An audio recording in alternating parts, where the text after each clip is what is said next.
Hello बच्चों, let us read the question first. What is the direction of movement of sugar in phloem?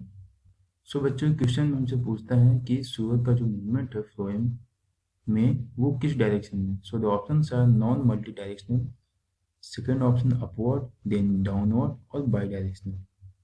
So बच्चों, let us see the basic key concept behind this question. So बच्चों, key concept है इस question का हमारा. की concept है बच्चों हमारा वस्कुलर सिस्टम इन प्लांट. क्या है वस्कुलर सिस्टम इन प्लांट? तो बच्चों, प्लांट के केस में मेनली वस्कुलर सिस्टम के अंदर दो ही आते हैं. एक का नाम है हमारा जाइलम और एक का नाम है फ्लोएम. ठीक है. अब बच्चों, जो फ्लोएम है उसका क्या काम है और जो जाइलम है उसका क्या काम है, सो आइए देखते हैं. जाइलम बच्चों क्या करता है कि मूवमेंट या फिर बोल सकते हैं कि ट्रांसपोर्टेशन में हेल्प करता है. ट्रांसपोर्टेशन ट्रांसपोर्टेशन किसका ट्रांसपोर्टेशन में? वाटर एंड मिनरल्स के. Water and minerals.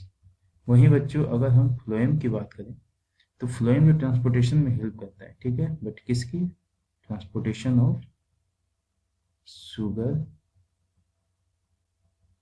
मिनरल्स और बच्चों कुछ कुछ हॉर्मोन्स की भी जो ट्रांसपोर्टेशन में ये काम होता है. And some hormones. ठीक है. अब देखते हैं कि जो जाइलम का जो ट्रांसपोर्टेशन होता है बच्चों वो जनरली यूनि डायरेक्शनल देखने को मिलेगा. ठीक है. कैसा देखने को मिलेगा? Uni directional. यूनि डायरेक्शनल मतलब कि एक ही डायरेक्शन में मूवमेंट होगा. बट फ्लोएम के केस में अगर हम देखें तो बच्चों both upward and downward movement होता है. Both upward and downward movement. अब बच्चों, जब दोनों ही अगर मूवमेंट इसमें हो रहा है तो इसे हम क्या बोल सकते हैं कि ये that is multi by directional बच्चों. ठीक है, क्योंकि दोनों ही साइड में दोनों ही डायरेक्शन में मूवमेंट हो रहा है. ठीक है. सो ये बाई डायरेक्शनल. सो बच्चों, क्वेश्चन हमसे क्या पूछा है कि जो मूवमेंट ऑफ शुगर है फ्लोएम में वो किस डायरेक्शन में होता है. सो अकॉर्डिंग टू दिस बच्चों, आंसर तो हमारा हो जाएगा option number D, that is by directional.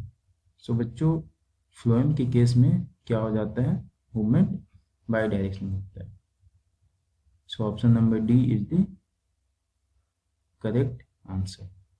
So बच्चों, I hope you understood it well. Thank you.